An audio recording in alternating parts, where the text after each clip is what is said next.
அப்போ விநாயகர் திருப்ப ஒரு விஷயத்தை சொல்கிறார். விநாயகர் வயலூருக்கு அருணகிரிநாதரை கூப்பிட்டார். 12 வருஷம் அருணகிரிநாதர் திருவண்ணாமலையில் தவம் செய்த பிறகு தவம் முடித்த அடுத்த கையோடு அசரீரி கேட்டது, வயலூருக்கு வான்னு கூப்பிட்டார். என்ன கூப்பிட்டார்?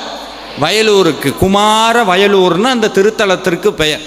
அங்கே தான் அருகுருநாதர் வாரியார் சுவாமிகள் அற்புதமான திருப்பணியெல்லாம் பண்ணி வச்சிருக்கிறார். அப்படி வயலூருக்கு அருணகிரிநாதர் போன போது யாரையும் காணும், ஒருத்தரையும் காணும். அப்படியே பொட்டல் காடாக இருக்குது.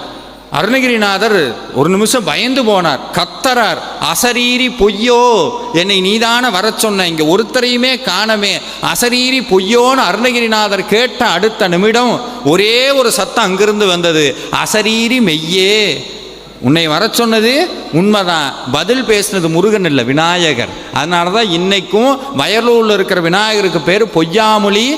எடுத்து படித்து பாருங்க, எவ்வளவு கொடுமைகளை அனுபவித்த போதும் ஒருத்தர் கூடி இறைவனை நொந்து பேசினதே கிடையாது, ஒருத்தர் கூடி.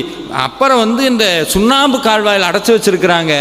தென்றல் வீசுது மாதிரி இருக்குதான், குழு குழு குழு குழுன்னு. எப்படி இருந்தது?